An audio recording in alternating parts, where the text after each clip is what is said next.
अब हमें ये समझ नहीं आता कि न्यूकमर्स जो कनाडा में आ रहे हैं वो इन्फ्लुएंस हो रहे हैं काफी लोगों से। हर किसी की फाइनेंशियल कंडीशन अलग होती है एंड इस इकोनॉमिकल कंडीशन को थोड़ा सा टाइम लगेगा ठीक होने के लिए। Hi everyone, welcome back to our channel The Desi Odyssey. आप में से कई लोग हमें क्वेश्चन करते हैं हमेशा इंस्टाग्राम पे या यूट्यूब पे कि आपको कनाडा आए हुए अब थोड़ा टाइम हो गया है, आप घर कब खरीदेंगे। हर किसी इंसान का एक सपना होता है कि चाहे वो कहीं भी हो उसका एक घर होना चाहिए। ऐसा सपना हमारा भी है, ऐसा सपना आपका भी होगा। अगर आप कनाडा में आ रहे हैं तो आपने कई वीडियोस देखी होंगी हाउस टूर्स की, जैसे हमने पिछली वीडियो डाली थी। ऐसे ही आपको डिफरेंट चीज़ें पता चलती होगी कनाडा के बारे में और आपको अट्रैक्ट भी करती होगी। बट उसका ये मतलब नहीं कि हर किसी का pathway towards that dream same होगा। हर किसी की फाइनेंशियल कंडीशन अलग होती है, हर कोई अलग बैकग्राउंड से आ रहा होता है, हर किसी का जॉब स्टेटस अलग होता है। तो ये सारी चीज़ें डिफरेंटली डिफरेंट लोगों के लिए वर्क करती है। तो हमारा सजेशन यहाँ पे होगा कि आप उसको कंपेयर ना करें, आप अपनी जर्नी खुद बनाएं और विद टाइम टू टाइम अपना डिसीजन लें एंड सेटल हुए कनाडा। सो आज जिस टॉपिक पे हम बात करेंगे वो इसी बारे में है कि क्या कनाडा में घर आपको लेना चाहिए and what's the right time to buy a house in Canada. ये काफ़ी इंपॉर्टेंट वीडियो होने वाली है। हम कुछ स्टैटिस्टिक्स के बारे में बात करेंगे, मैं आपको बताऊंगा कि यहाँ का इस वक्त मार्केट क्या है एंड वो किस डायरेक्शन में जाने वाला है। सो आप एंड तक बने रहें। उससे पहले अगर आप हमारे चैनल पे पहली बार आए हैं या आपको हमारे वीडियो रेफर हुई है कहीं से, हमारे चैनल को सब्सक्राइब करें, हमारी वीडियोस को लाइक करें एंड शेयर करें अपने दोस्तों के साथ। Without wasting any time, let's start with today's video.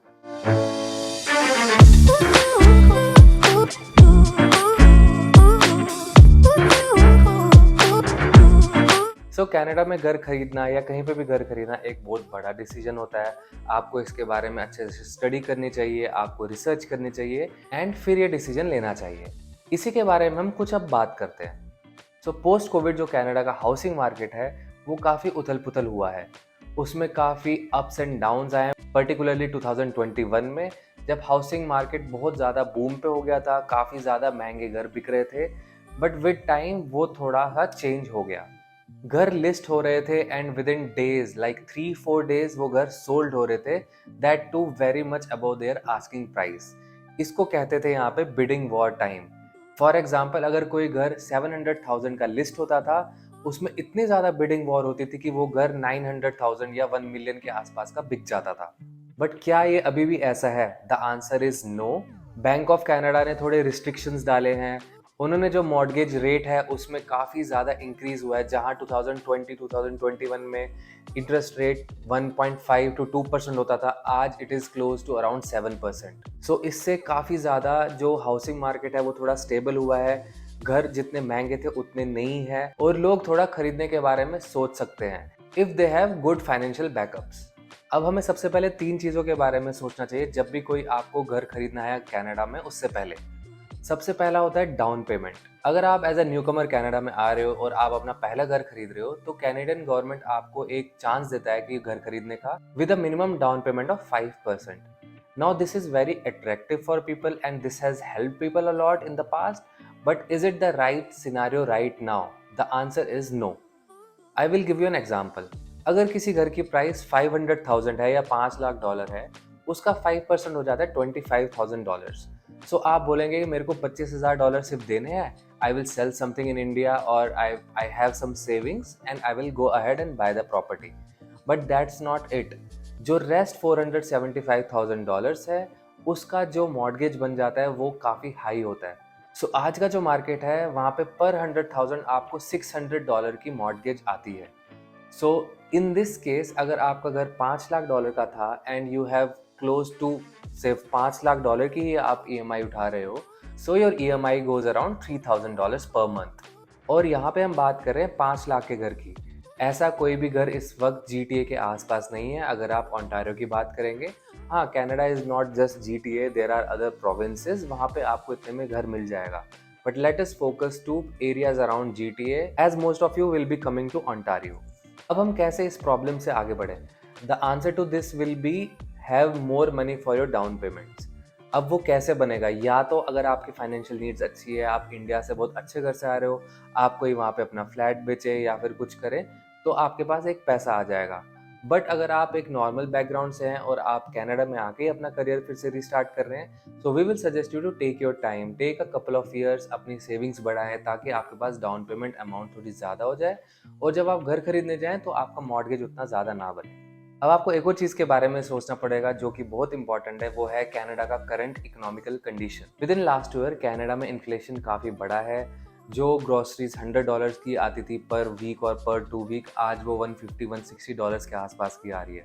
So in this way expenses काफ़ी ज़्यादा बढ़ गए हैं। एंड अगर आप एज अ न्यू कमर आ रहे हो, you are still getting use to Canadian culture, यहाँ के एक्सपेंसेस किस तरीके के होते हैं, you are still getting use to the country, तो आपको इसके बारे में थोड़ा ज़्यादा सोचना चाहिए क्योंकि इकोनॉमिकल कंडीशन कनाडा की इतनी ज़्यादा अच्छी नहीं है एंड इस इकोनॉमिकल कंडीशन को थोड़ा सा टाइम लगेगा ठीक होने के लिए। अब आप बोलेंगे कि हाउसिंग के लिए ये टॉपिक कैसे रेलेवेंट है? रेलेवेंट है, जैसे मैंने बोला था लास्ट पॉइंट पे कि आपकी ईएमआईज़ है वो बढ़ गई हैं। ईएमआईज़ ही नहीं बढ़ी, काफ़ी ज़्यादा एक्सपेंसेस भी बढ़ गए हैं। आपको सिर्फ घर ही नहीं खरीदना है, आपको घर चलाना भी है, आपको इधर से उधर जाना भी है, आपके पास कार भी होगी, उसका इंश्योरेंस भी होगा, आपको ग्रोसरीज भी चाहिए, मे बी आपके घर पे 2 से ज़्यादा लोग हो तो आपके एक्सपेंसेस और ज़्यादा हो सकते हैं। तो आपको ये सारे एक्सपेंसेस देखने पड़ेंगे। ऑन टॉप ऑफ दैट, घर खरीदने के बाद सिर्फ घर ही नहीं होता, there are other expenses. For example, कभी प्लम्बिंग खराब हो गई, if you need your roofing done, और आपके प्रॉपर्टी टैक्सेस या आपकी यूटिलिटी बिल्स, ये सारे बिल्स काफ़ी ज़्यादा बढ़ जाती हैं एंड आपको मंथ और मंथ जीने पे मजबूर कर देती हैं। एक इम्पॉर्टेंट पॉइंट आ जाता है मॉर्गेज अवेलेबिलिटी का। इसका ये मतलब है कि जब आप कोई घर खरीदने जाएंगे और आप किसी लेंडर के पास जाएंगे, तो वो आपकी सैलरी देखेगा, आपका क्रेडिट स्कोर देखेगा, आपकी जो होम इनकम है उसके बारे में रिसर्च करेगा एंड तब वो आपको वो मॉर्गेज देगा। Now why is this different right now? Prices घरों के इतने ज़्यादा बढ़ गए हैं पोस्ट 2020 या पोस्ट 2021, और जो कनाडा की इकोनॉमिकल कंडीशन है राइट नाउ, जो लेंडर है वो पहले 4 बार सोचता है पैसा देने के लिए। तो अगर आप कोई $1,000,000 का घर लेने जा रहे हैं एंड आपने $100,000 का डाउन पेमेंट भी दिया है, स्टिल आपको $9 लाख का लोन लेना पड़ेगा। एंड जो लेंडर है सबसे पहले तो ये देखेगा कि क्या आप वो अफोर्ड कर सकते हो कि नहीं। क्योंकि उस लेंडर को $9 लाख का लोन देना है, तो सबसे पहले वो ये देखेगा कि क्या आप $5,500 पर मंथ अफोर्ड कर सकते हो या ना। And $5,500 per month is a very very high amount of money. Whether your salary is $1 lakh और $2 लाख, इसका उस पर कोई फर्क नहीं पड़ता। ईदर वे महीने का $5,000 से $6,000 काफी ज्यादा अमाउंट हो जाता है। सो वो लेंडर सबसे पहले ये देखेगा कि आप ये अफोर्ड कर सकते हो या नहीं। अब हम बात करते हैं फोरकास्ट के बारे में। फोरकास्ट का ये मतलब है कि आगे आने वाले टाइम पे कनाडा का हाउसिंग मार्केट कैसा होगा।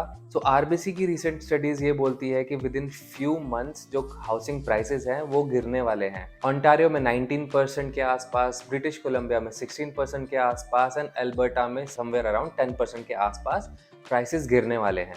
Now this is a forecast which is made by RBC, तो ये किसी लेवल पे ठीक भी हो सकता है। तो आपको ये बताता है कि if you have cash sitting in your bank account और if you are bringing money from India और some other countries, you should hold it, and जैसे मार्केट थोड़ा नीचे गिरता है then you can invest that money in buying a property.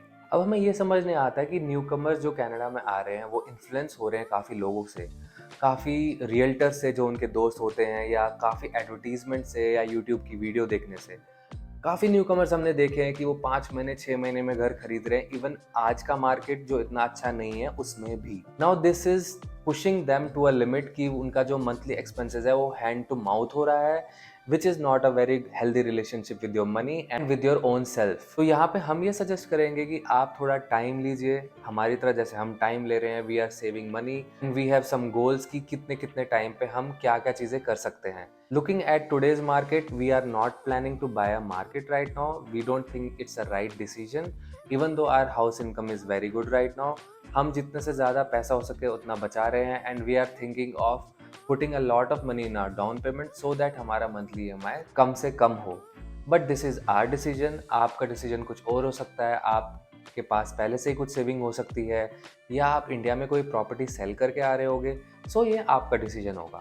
सो आज की video को मैं कंक्लूड करते हुए ये बोलूँगा कि आप अपना टाइम ले। अगर आप कनाडा में आ रहे हैं या कनाडा आने का सोच रहे हैं, तो अगर आपके पास पैसा है आप उसको सेव करें, थोड़ा टाइम ले, बेटर जॉब लें, मोर सेविंग करें ताकि आप जो डाउन पेमेंट की अमाउंट है वो सबसे ज़्यादा से ज़्यादा दे सकें एंड तब तक शायद इकोनॉमिकल कंडीशन भी थोड़ी बेटर हो जाएगी, इंटरेस्ट रेट भी थोड़े कम हो जाएंगे, then your purchasing power will be more. If you like our today's video, give us a thumbs up, हमारे चैनल को सब्सक्राइब करें, हमारे वीडियो को शेयर करें अपने दोस्तों के साथ। अगर आपकी कोई क्वेरी है तो कमेंट सेक्शन में कमेंट करें। Till the next time, good bye.